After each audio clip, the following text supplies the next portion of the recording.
So I'll just hand it over to Anthony. Thanks very much, Jenny, and thank you for your hard work in getting this all together. Good morning, everybody. My name is Anthony Laras. I am Teletrac Navman's Regulatory Program and Partner Manager. It's my great pleasure today to be part with my colleagues of this information session regarding the upcoming changes to the OBM requirements as a condition of access for certain high productivity freight vehicles in Victoria. We've got some fantastic guest speakers. I will just do a quick round of around the grounds to introduce those speakers to you, and then I'll come back and go through the agenda. First of all, may I present Mr. Peter Anderson from the Victorian Transport Association. Peter, good morning, and thank you for being a part of today. Very good. Thanks, Anthony. Very kind. Are you going to go around the team, or? I will. In true Brady Bunch style, you'll be seeing the boxes. So to the right of Peter, we've got Mr. Gavin Hill, General Manager, Transport Certification Australia. Good morning, Gavin, and thank you for joining us. Glad to be here. Thanks, Anthony. And last but not least, I suppose I've heard it described as this gentleman's baby. So congratulations, Ian Mond, Leader Heavy Vehicle Networks from the Department of Transport. Ian, thank you for joining us and good morning. Thank you very much. Great to be here. Thank you all. So just as I said, we're going to be running through, I suppose, a format that is aimed primarily at giving transport operators on information around Smart OBM, the changes. We really want to give people some things to think about and pathways to get consultation on a couple of different ways that they can take advantage of this system. So if nothing else, as I said, after this session, we'd love you to be able to reach out, know who to reach out to get specific information about your business. We will be taking it in order. I'm going to pass on now to Peter for his opening remarks. Do remember we've got the chat option for questions in the right side. I will say Ian has let us know that his preference might be to answer questions that come up during his particular section. That's totally fine. If we run out of time, I am conscious of time. We'll certainly be releasing a Q&A to everybody. So without further ado, Mr. Peter Anderson. Well, thank you, Anthony, and thank you very much to Teletrac Navman for sponsoring and organising this opportunity for people to understand more fully what's going on with onboard mass. Just so people do know, the Victorian Transport Association is an employer organisation. It has the Australian Road Transport Organisation in its midst, as well as the Victorian Waste Management Association. We represent large, medium and small businesses across all 40 sectors of our industry. So, and we've been around for about 120 years. But to set the scene, I'd just like to go back a little bit and really acknowledge the fact that our industry is one that embraces technology, one that embraces innovation, one that embraces diversity in what we do and how we go about it. And we've never been afraid of innovation. Back in the 60s, we adopted forklifts quickly. But then in the 70s, containerisation came into our realm. In the late 80s, B-doubles started to become part of our lives. And then in the 2000s, we started getting high productivity freight vehicles. And of course now, as what's been happening over recent years, is technology has become a major issue within our industry. And it's something no one's trying to avoid it, but we just need to try and coordinate it better than what we have in the past, as we do with high productivity freight vehicles. It's fantastic the way the industry actually looks for productivity improvement, looks for efficiencies, and is willing to take on those new ideas, those new systems, those new processes in doing so. But one of the things, although we're quick to pick this up, we're constrained by regulation and slow bureaucracy. Heavy vehicle, and a good example of that is probably the Heavy Vehicle National Law. It's outdated and taking years to review. Things like that are holding our industry back. But in Victoria, Department of Transport are trying to drive innovation. They're trying to drive an adoption of new technology. They're trying to drive improvement. And this is what the OBM will bring to our industry if we're able to embrace it fully. There's plenty of issues associated with onboard mass. Who owns the data? Who else gets to use the data? What is the data used for? If I'm an operator and I create the data, doesn't it belong to me? And there again, what's the value? What's the value to our business? What's the benefits to our business? And where can you prove those benefits to the business for this to be able to go forward? The implementation of onboard mass into your equipment, it also needs to understand that it needs to be calibrated, it needs to be maintained, and it needs to be accurate. And there's a cost, and there's a cost recovery that must be now put into our models. And of course, we want to see the benefits flow through to the industry, the systems upgrades, the bridges improved, the roads improved, and the ability to be able to access vehicles that give greater productivity, greater efficiency, and less impact upon the community is what we're trying to do. It's what this is really all about for us. National Telematics Framework will help. Of course, the option of IAP and TMA are all important points that I'm sure the gentlemen today will discuss, or this morning will discuss. But it really is about adopting a new technology in the best possible way we can to ensure that there's greater benefit to our businesses and to the people that we serve. And with that, I'll hand back to you, Anthony, as a bit of a setup for it. Thank you very much, Peter. And look, all great points, and particularly data. I think that is something that we'll tackle now with Gavin setting the scene next from Transport Certification Australia. Gavin has certainly been involved, like Ian. I'm thinking perhaps more than 5 years to get this program into place. Yeah, I too am interested in Gavin data, as I suppose most people should be. We've talked about this. In fact, it was raised at last year's Victorian VTA State Conference at San Remo, and you were asked, is there a value of data? And I clearly remember Gavin saying, absolutely there is. So keen to hear more in Transport Certifications Australia, Mr. Gavin Hill. Thanks, Anthony. Thanks, Peter, and thanks, Ian. Thanks everyone for joining us this morning. I think I've got 10 minutes to cover a bit of turf here without stealing any of Ian's thunder. So if you have any questions along the way, yeah, look, put them in the chat box and I'll try and address them as we go. That might be the most efficient way. Peter's already talked about a few important things, which I will cover here. And given the time constraints, I'll do my best to cover those in a way that can address the high level issues. For those who aren't so familiar with TCA, we're a national government organisation. We're a sister organisation to the NHVR and the NTC and others. Our role is around technology and data, particularly transport technology and data. And we administer on behalf of government and industry a national telematics framework. You may have heard me talk about this in the past.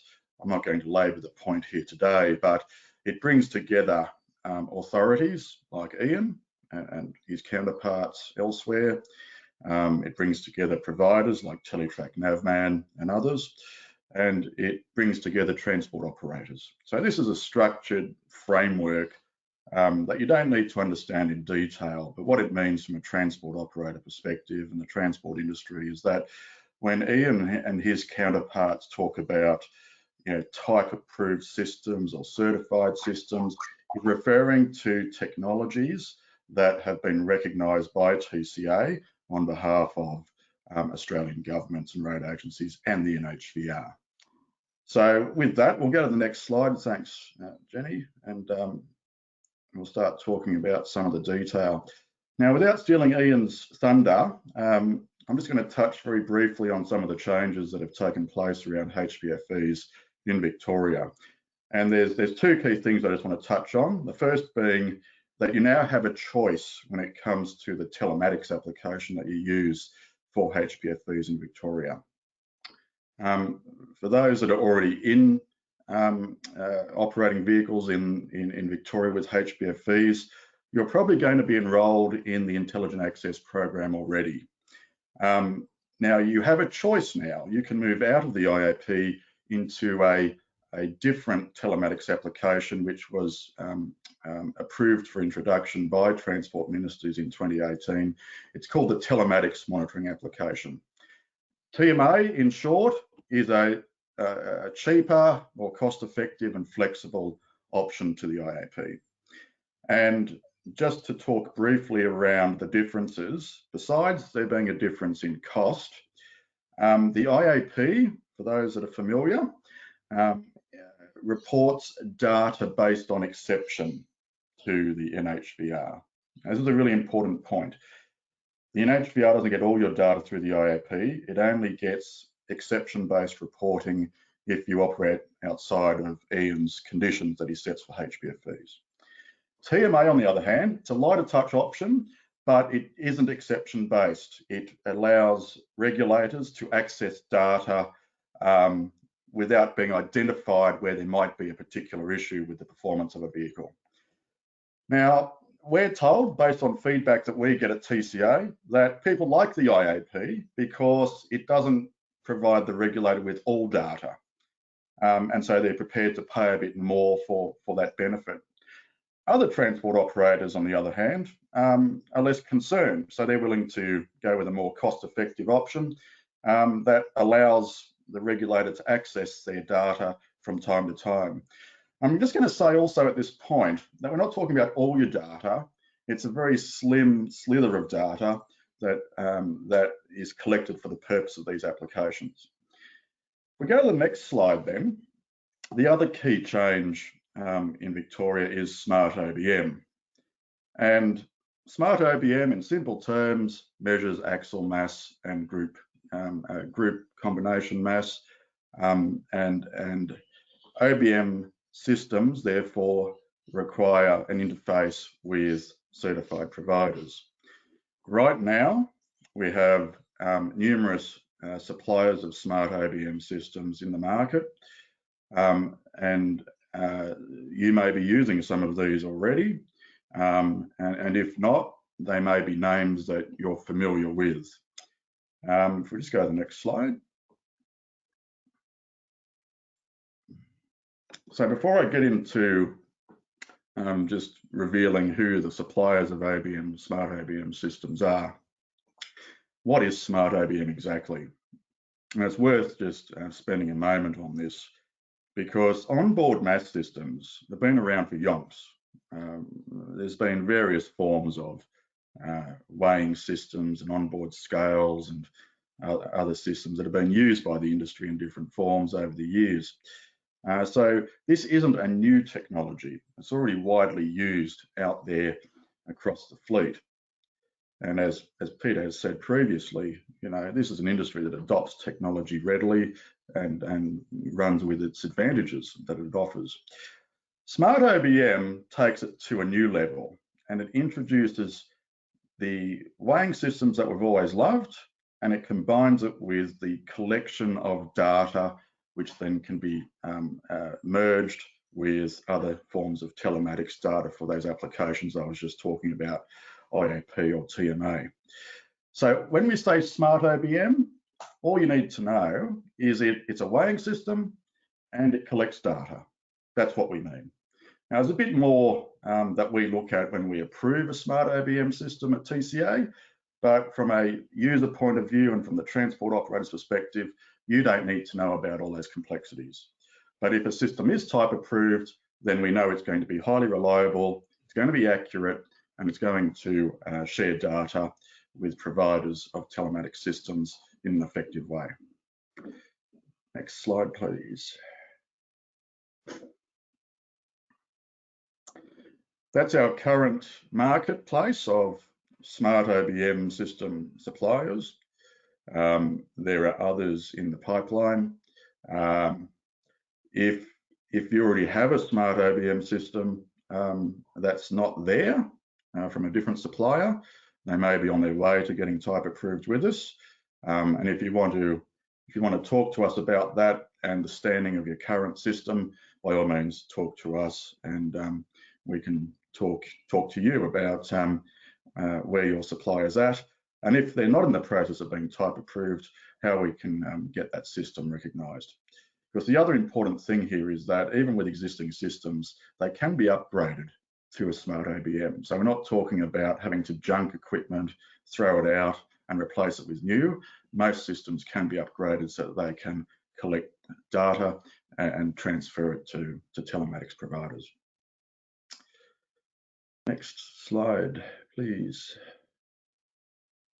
So now I'm just going to run through a few final slides because the Bush Telegraph is running overtime at the moment with some of the things that we're hearing, and some of it's not quite right and some of it's just wrong. So let's get on with some myth busting. I think there's 3 of them and I'll be very quick. The first one is all I need is Smart OBM, and we're hearing this a lot. We're hearing from transport operators that, hey, I've already got Smart OBM fitted, I don't need to do anything more. Well, you're sort of halfway there. You just need to make sure that the data is being fed to a certified provider like Teletrac Navman. So it's a pairing arrangement. You'll hear us talk about pairing. So you can't have just a certified telematics or a Smart OBM operating in silo. They've got to be paired and brought together. Again, you don't need to worry about that as a transport operator, about how that works. Just know that it has to happen. We'll go to the next one. I touched on this a few moments ago. We're hearing that transport operators might think that because they've got some form of onboard mass system, a weighing system of some kind that they may have used for years or decades, that's going to meet Ian's requirements.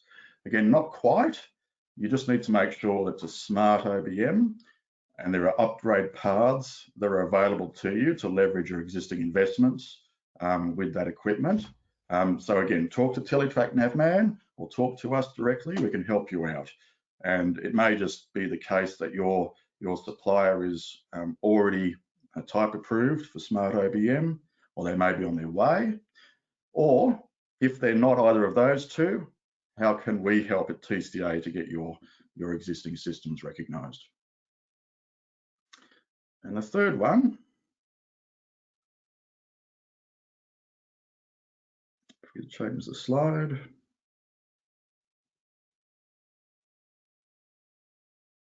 Is that it? Yep. That might be it. I've lost the slide. The third one I was going to cover was the important question about data. And Peter has raised this as a very legitimate question. So I'll just spend the final moments of my time here just talking about that quickly. Now this deserves a seminar in its own right, so I'm not going to be able to do it justice here and now, but we recognise that it is an important issue. Smart OBM introduces new data streams for the first time that will ultimately be fed to people like Ian Mond and the NHVR. Now it's important to recognise that there's 2 things going on here. One is every transport operator, when they enter into these Smart OBM arrangements, needs to enter into an explicit, transparent disclosure mechanism. This is a very deliberate mechanism that we've set up to make sure that any data that's been collected from your vehicles is being used for a disclosed purpose. This is consistent with privacy laws and surveillance laws, and we're leveraging existing models that exist in other sensitive forms of data collection. The important thing here is that for HPFVs, the collection of data can only be used for the purposes that individual transport operators sign up for. So that's point 1. The other part of the equation is that the data itself, while it might be fed to a certified provider in the first instance, all the data gets sent to TCA. Now, one of the roles that TCA performs here is to be an independent safe harbour. This is by design. It's a separate function around data management and data storage and data usage, which is separate to what Ian does at DOTV, and it's separate to what regulators do in terms of using data. So we're very sensitive to this, and for that reason, we've designed the data collection around Smart OBM to be centralised with TCA. And we then become the gatekeepers around who can access that data and under what conditions they can access it. And always with an eye on what the individual transport operator consented to right at the very beginning, to say, I'm entering into this arrangement under these arrangements, and I understand that data may be used in this way, but it can't be used in this way. TCA under the current HVNL has penalties that accrue to the organisation and to senior people like myself for the misuse of data. Now, we've never had a breach of that data, so it's an important point. But just going to, I'll finish up on this point because Peter talked about the HVNL review. One of the big things that the HVNL review is tackling is how we're going to manage data as we move forward in the 21st century in the transport sector. This is a big question, no doubt about it. And the HVNL review, with the work that the NTC is doing right now, is working through these issues, because while we might be talking about Smart OBM today, it could be any other form of technology or data collection in the future. And we know, as Peter's already pointed out, this is an industry that are early adopters with new technology. So we need to make sure that the legislative frameworks cater for the future as well as today.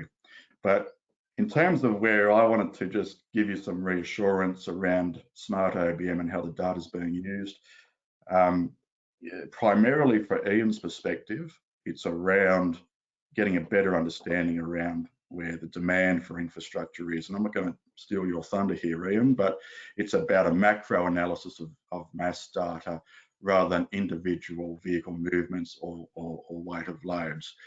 So I'm going to stop there because I'm going to keep talking, and we probably deserve a separate seminar just on technology and data. But I might just pause there for the moment, Anthony, and I'm happy to take any questions or comments. No, thanks, Gavin. As always, very informative, and as always, about 8 minutes over your allotted time. So we'll. Oh, is that right? I was doing okay. We'll claw that back from you at some stage, mate. But no, all good things, and I really do think we're onto something here about data, and my mind's already thinking about how we can, as a state, as a participant with VTA at the helm, how we can use data together to get benefits, whether they be access, whether they be productivity for industry. You know, what does data look like when we're not just using it piecemeal as transport operators, but when we're bringing that data together? I think there's something in that, and I think we should probably look at what we could do as a group. So without further ado, it's my pleasure to introduce Ian Mond. As I said to you earlier, if anyone's child OBM was, it certainly is this man. So Ian, over to you. Thank you, Anthony. Thank you very much for the opportunity to speak at this webinar. Given Gavin's taken 20 minutes, I'll try and do it in 5. We'll see how we go though. So look, I just want to give Smart Onboard Mass very briefly that it's part of a much larger platform reform piece of work that the department is doing around industry engagement. Peter, for example, is a member of the Heavy Vehicle Consultation Group, which is chaired by Ministers Carroll and Horn. Opening the network, which we've seen with high productivity freight vehicle access, and more transparent strategies and policies, and that's a watch this space situation where we're going to provide a lot more transparency on why we do what we do, especially around things like cost recovery, which has become a bit of an issue within the industry.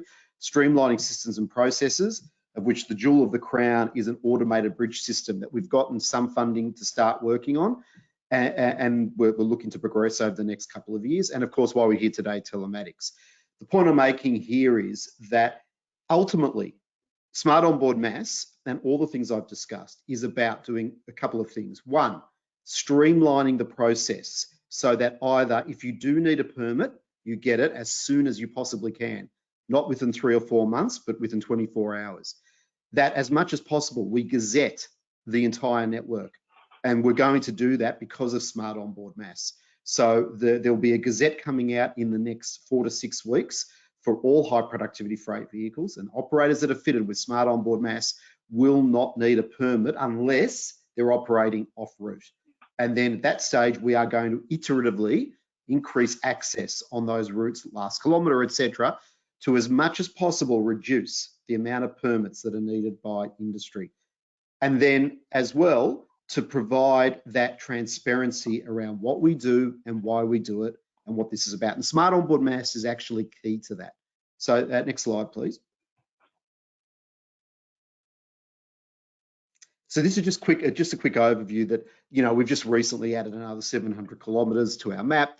And those are the circled bits there. And that's 3,700 kilometres of access we've added since June this year. And I think it puts us to approximately 8,500 kilometres, or 33% of the network that's now open to high productivity freight vehicles.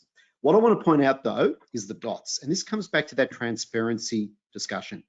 We do not hide from the fact that our infrastructure cannot accommodate 85.5 tonne A doubles, or 113 tonne AB triples, or 91 tonne B triples, of which I will talk about more in a sec.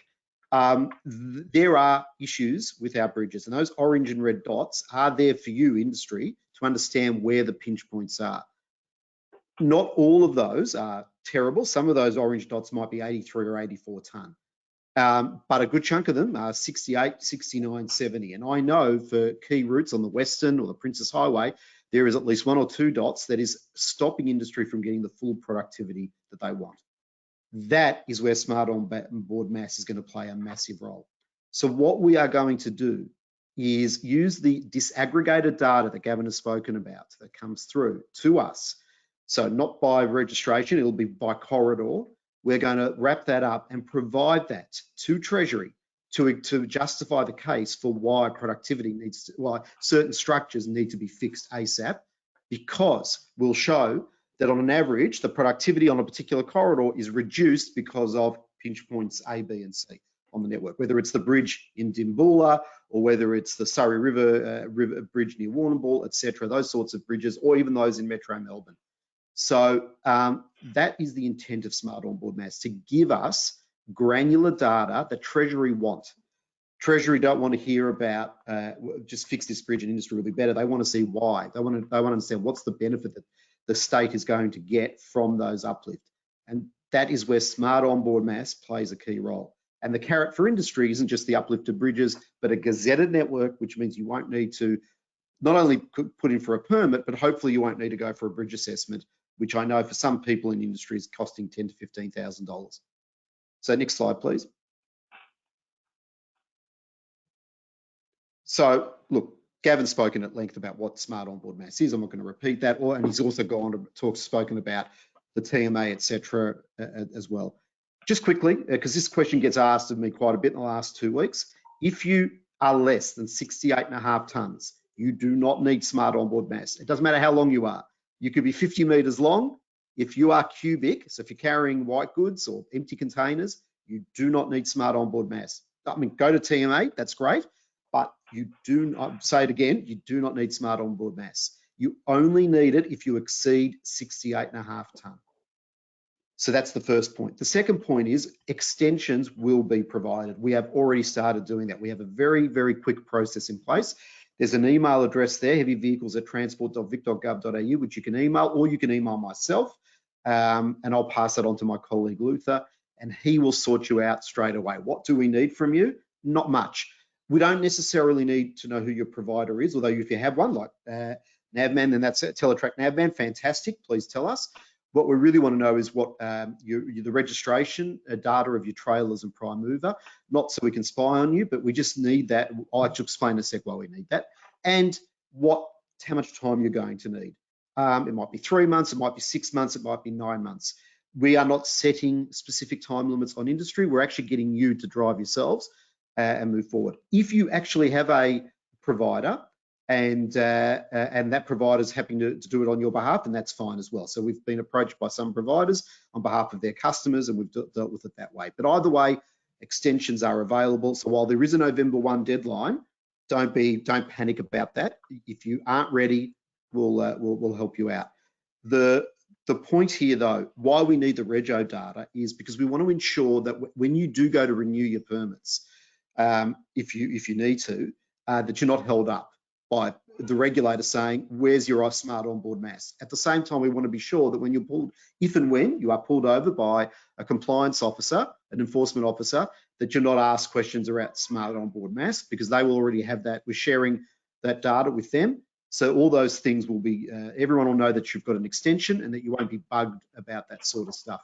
It'll ensure as well that the renewal of permits will be done, in the same way. They won't be held up because of this bureaucratic situation. So that's why we need the registration data. And look, at the end of the day, all this allows us to now open up to other vehicle types. So right now, we are working on an AB triple and a B triple network based on reference vehicles where we've gone out to trailer manufacturers and the like to really get an idea of what industry wants, so that our reference vehicles match the fleet that is being built and isn't some hypothetical vehicle that no one actually can operate. We'll create those maps. Those maps will be gazetted just the same as the current maps if you have smart onboard mass, same situation. And so, yeah, that's about all I have to say on that. I've tried to be as quick as possible, but I'm happy to answer any questions.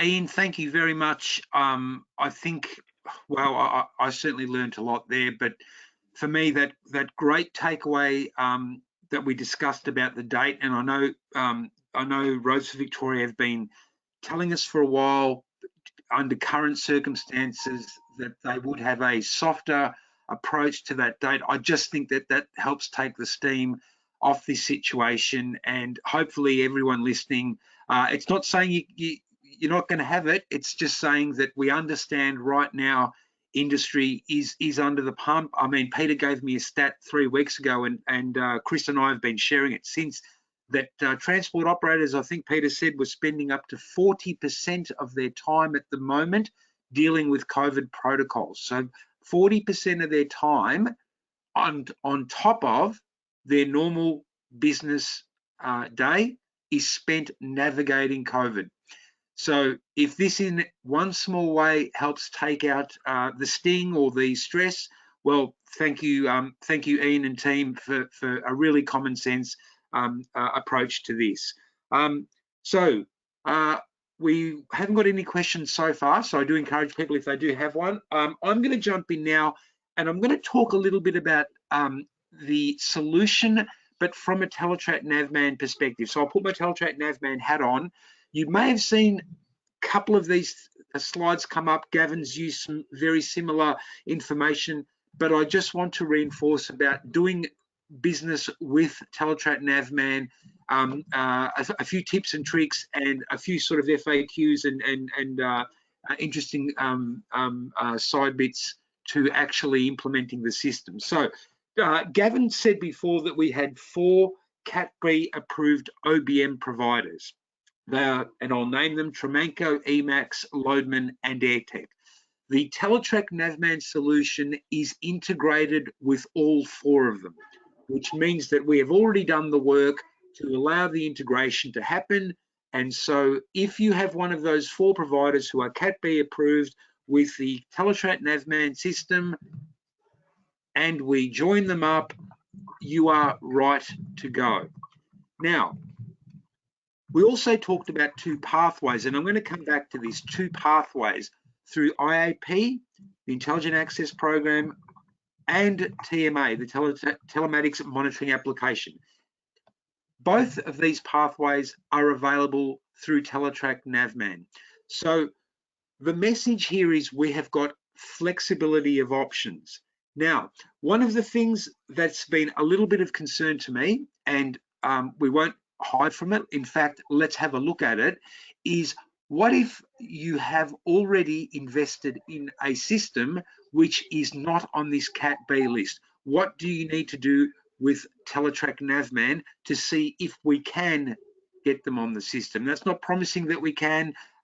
Obviously, the category approvals are done through TCA. We certainly make commercial decisions about partnerships, but we are prepared to talk. So what I'm saying to you there, if you have already made an investment in a system and they are not on this page, talk to us. And at the end of this presentation, I'll give you the exact phone number of the people that you need to talk to. So plenty of flexibility there. Next slide, please.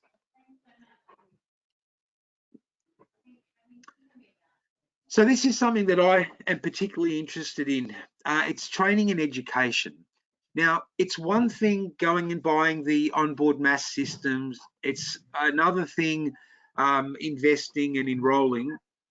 But what I want to do is I want you to keep really one group of people in mind.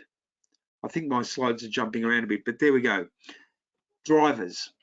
Our drivers are the most important person that I think that we have in the industry. And it's you know, Peter's been going on about this, geez, since I've been going to conferences about the number of drivers and the shortage of drivers.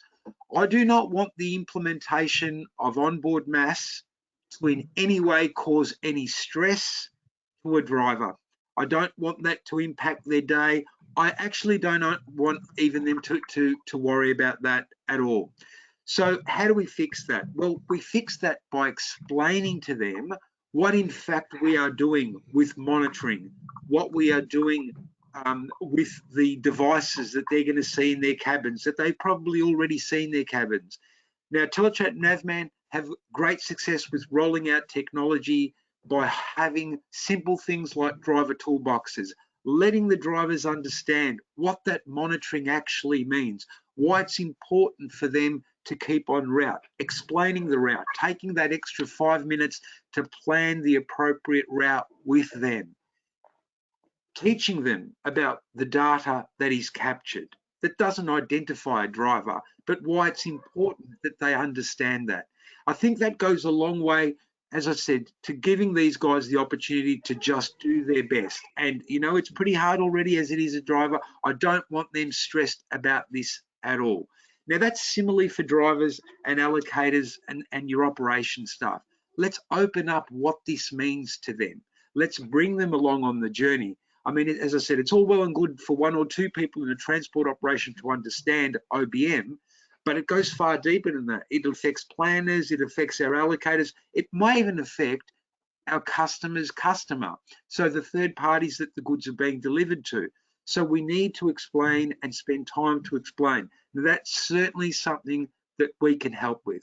Okay, we love talking to drivers. We just feel you get far better results bringing them along for the journey. Just some other practical examples I thought of. Now, most of these programs require drivers to carry certificates, notice, a permit perhaps, or an intelligent access condition. Well, let's explain that to drivers. Let's perhaps digitize that. Let's make it easy for these guys. Let's make, for example, a roadside enforcement situation be an easy situation because the driver has the information. Okay, so I'm very motivated by making sure that by doing this, we're not shifting a lot of pressure onto our drivers. We've got an interesting, another situation. Now, traditionally under IAP, without OBM, we would have drivers fetch mass from the in-cabin unit to make a driver declaration of their mass at a point in time. Now, technically, OBM, Smart OBM removes the need for an individual declaration because we're capturing all the data. But we can actually, because this feature is still going to be enabled, I want to talk to people about potential benefits of actually doing a declaration. Now, that might help with digitizing things like your NHVAS mass accreditation. So what I'm pointing at here, and it's probably not here to answer it, but there are ways that we can use what we're doing for Smart OBM that potentially save an operator time in other schemes. So I'm very interested in talking to people about that. The other point that I want to throw out there is this. Technology sometimes goes wrong. And if anyone tells you that it doesn't, they're lying. Whether it's your iPhone, your smart TV, or whether it's a GPS unit or an OBM system, things can go wrong. And for me, it's really important to know for a transport operator what to do if things go wrong.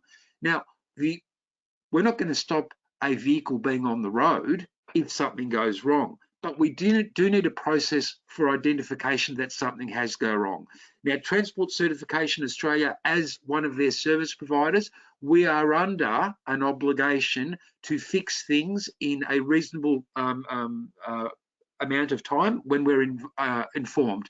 And that's generally 10 business days with give or take, considering where a vehicle might be, etc., etc. All a transport operator needs to do is let us know that they think it's a problem. So from a transport operator's perspective, if you think something's not right and your records, your reports, your driver even might say, this device you've got in my cabin, it's flashing red or it won't turn on. That's the key where you just have to log a fault. Then it's on us as a service provider to ensure that that is fixed. So all we need is a transport operator, much like a daily vehicle checklist, a pre-start checklist. The telematics equipment, the in-cab device is working correctly. Well, if it's not, all you need to do is let us know. So again, these are little tips, but I do get these asked a fair bit, and I thought I'd bring them in. And again, we're going to be happy to consult with you about this. Next slide, please.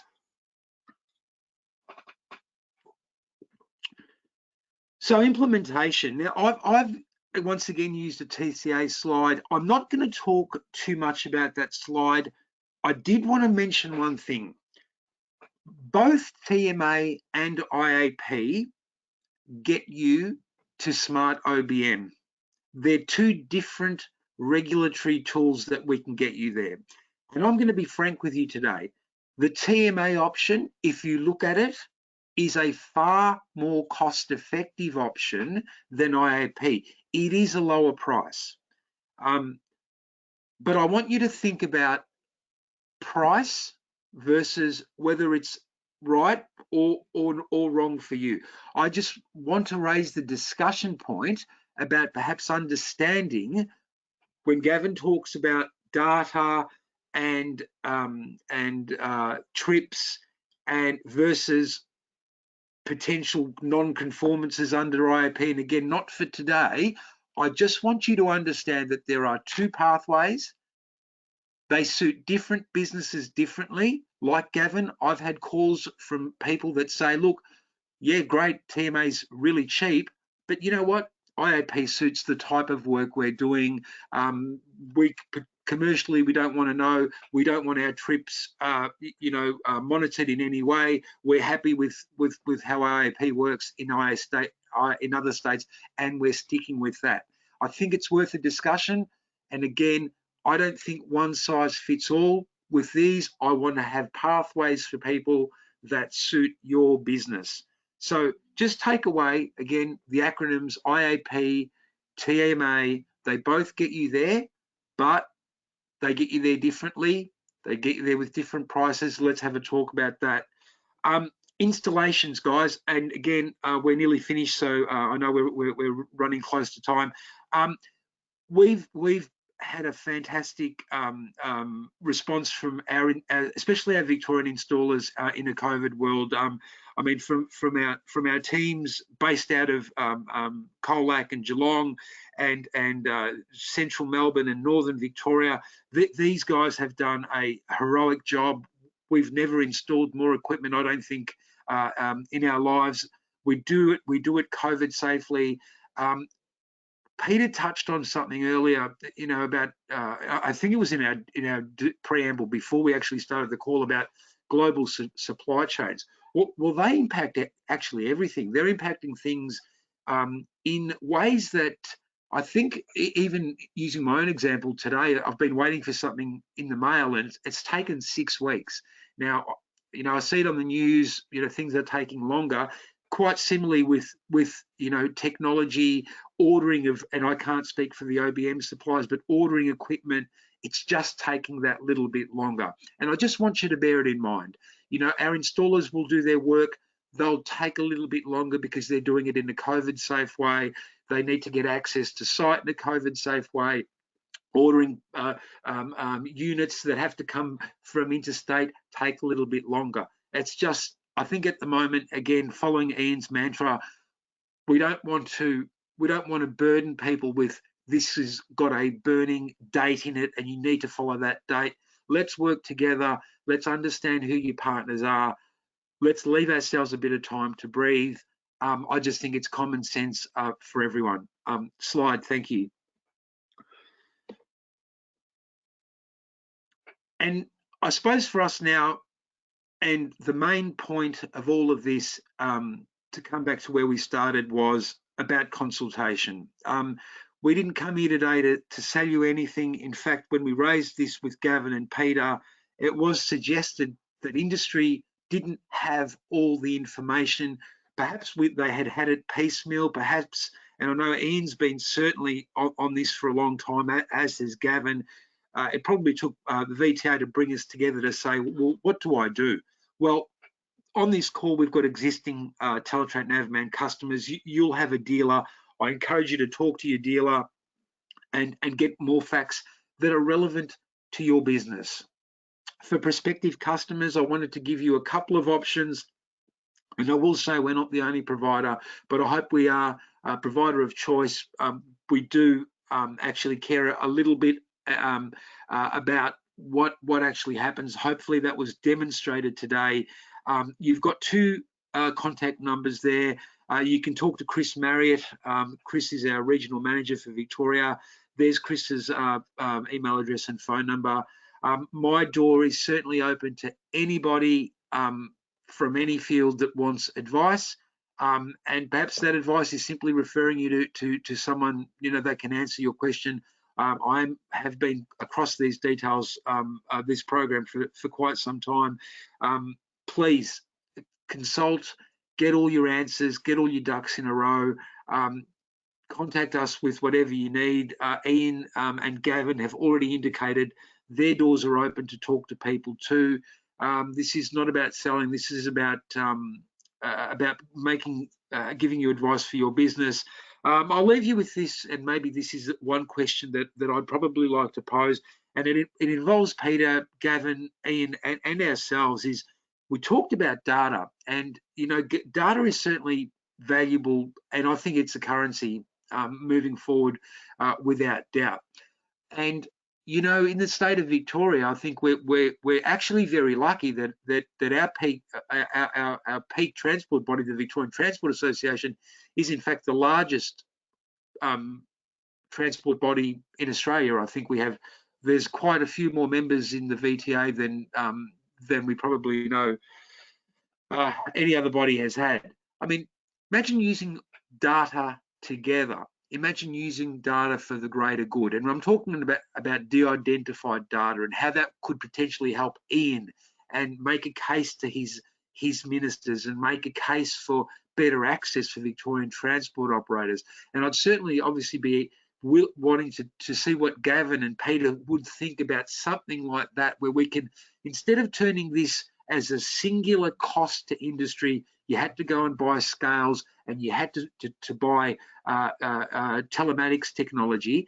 How do we turn that into bottom line profit for Victorian transport operators? So I'll leave you with that. Perhaps I might even get Gavin, Peter, and Ian to have a few words there before we close out. I'll jump in and just say, sorry, Ian, were you going to go? But I'll be quick. No, go ahead. You're the right person. Go ahead. Data and telematics, I think, has become synonymous with regulation. And I mean hard regulation. And that's unfortunate, because if we're going to advance the use of technology and data, it is for the kinds of things that will help the likes of Ian to improve the network. So I think we've got to dispel this myth that just because data is being collected, then it might be used against you in some way. I think we've got to turn the narrative around and talk about the opportunities. We're already talking with a range of stakeholders who are saying, well, if our industry sector is collecting all this data, then it helps us make a case. It helps us put a position forward to decision makers and you know, to create, in government language here, an evidence base to make decisions.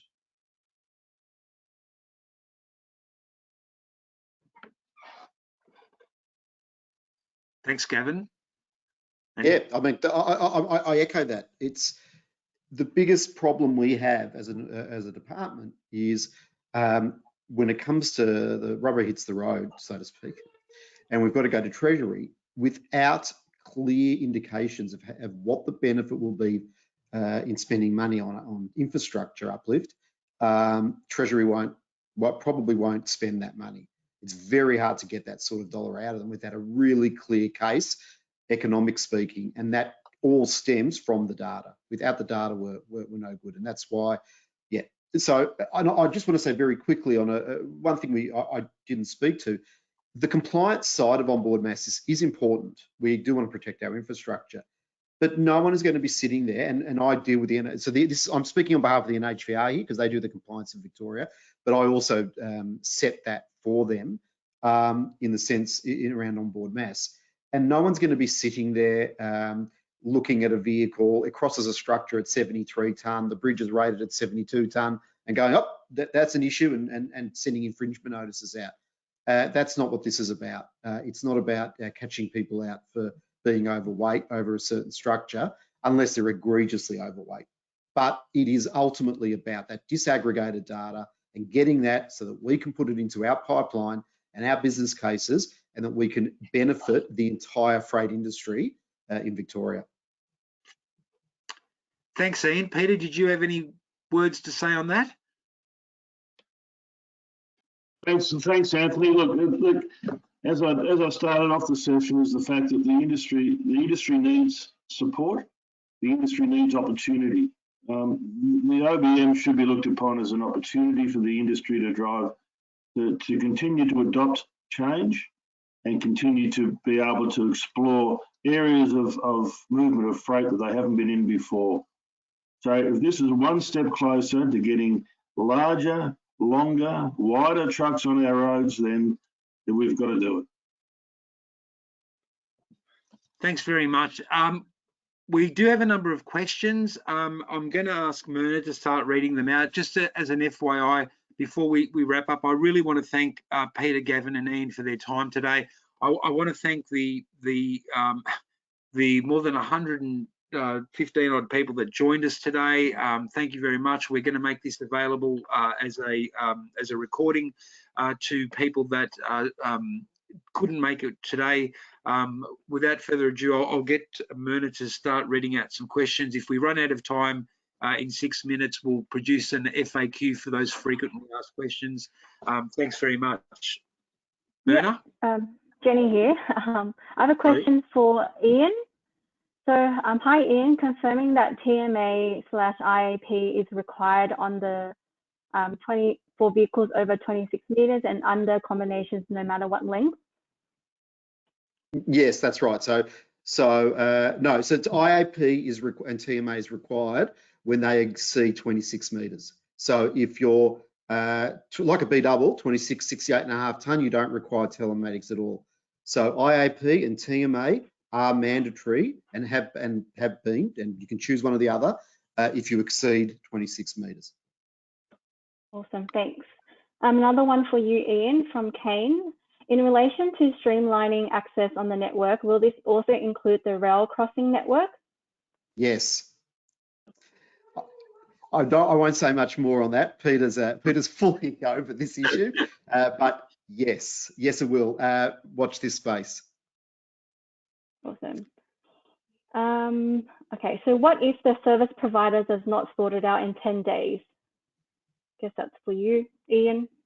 Sorry, what? Sorry, I missed that. I think that one might be for Gavin. It's around fault rectification and service providers. Maybe we can get back to that one. Yeah. Another one for... there's a range of things that we do to service providers that I can't necessarily talk about here, but we watch what they do very closely, and always with a focus on ensuring that transport operators are looked after in the market. Another one for you, Ian. So you spoke about bridge assessments for Victoria. Moving forward, once a bridge assessment has been completed by anyone, will this update the maps, or will it remain as currently happens that multiple assessments can be required for the same bridge? So the reason why multiple assessments are required for the same bridge is because generally, and I'm pretty sure the person's going to knock me down here, but generally the vehicles are different, and they're marginally different, but they are different. But what we're doing moving forward is that the automated bridge assessment system will take all that into account. The reference vehicles we're going to start bringing out will also take that into account. So we do have a set of legacy vehicles on the network where some people are getting slightly more mass than others. We're trying to iron that out over the next few years and move to an equal footing. But yeah, so I understand the question. That's the whole point of the automated bridge system, so that anyone can put any vehicle they want in that system, and it will give them a bespoke result based on their actual vehicle. So it will really push innovation as well moving forward. Okay, from the same person. So will Victoria use the same bridge formula for vehicle access as the rest of Australia? So if they're talking about the actual 3L plus 12.5 versus 1.5L plus 29.5 and all those formulas, the story about that goes back more than 3 decades. So we have actually adopted 3L plus 12.5 for road trains up in the northwest, which we did recently.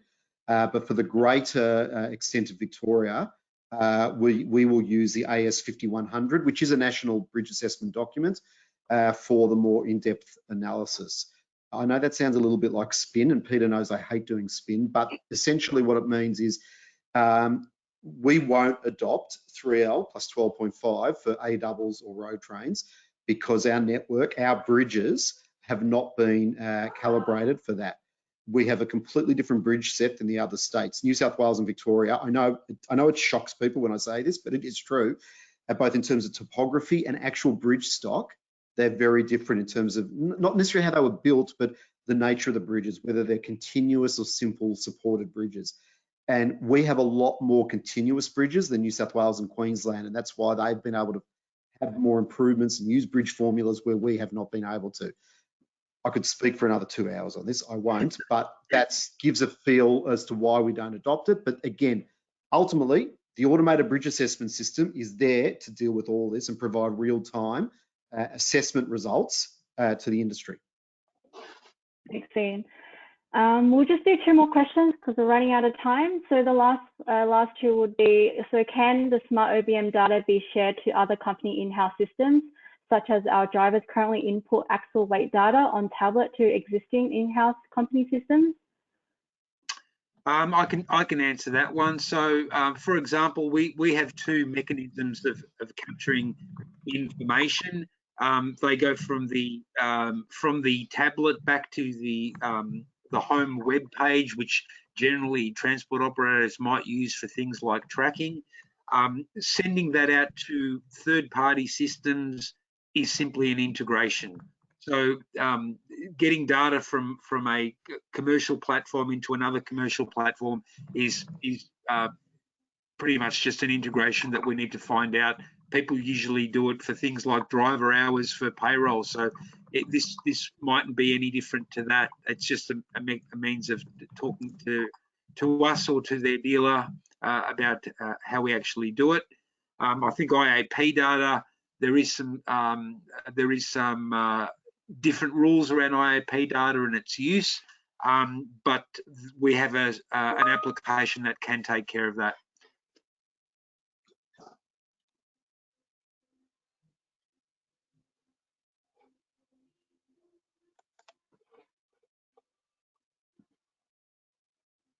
We okay, Jenny?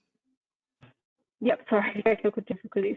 So one last question. So can the OBM data be shared to these in-house systems so the driver doesn't have to import mass data manually, or is the OBM data restricted due to certification issues?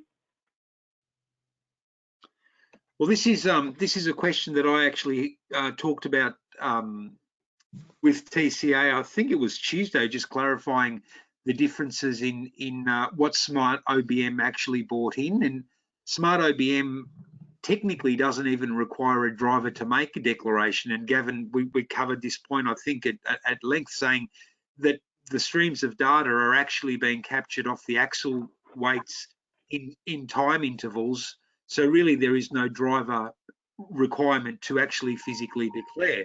What I posed as perhaps a commercial advantage to drivers, to companies, is actually declaring, so that you could fulfill a National Heavy Vehicle NHVAS mass management requirement that requires you to capture weight. So I'm just trying to think of ways here that potentially we can use this system to save time somewhere else. Maybe I think that's answered the question. If you want to email me that one, I'm happy to look at it in more detail though. Thanks, Anthony. We have quite a few questions, so we'll address them after the webinar's ended. I'll give it to you, Anthony, to close. Thank you very much. And look, once again, everyone, like I know it's busy times and it's getting late in the year, and some of us, or three people on your webinar today have been locked down for a considerable amount of time, and only Gavin's got a suntan and he's smiling. I want to sincerely thank each of them for making themselves available, but more importantly, to everyone that's come today. I hope you've got something. I hope you've got just that one little thing to take back to your business. I think, you know, good messages all around. The main thing is, guys, and the main thing with VTA that we wanted to address straight away was, don't sweat this November 1 date. So don't let this crush you. Don't let this in any way impact you. I know, we all know you've got something more important things at the moment that you really have to think about. We do have to get to this. When we can do it, we're happy to be there to help you through it. So thanks again on behalf of Teletrac Navman, and we look forward to future educational seminars with the VTA, TCA, and Roads for Victoria. So thank you very much. Thank you. See you all. Thanks, everyone. Thanks.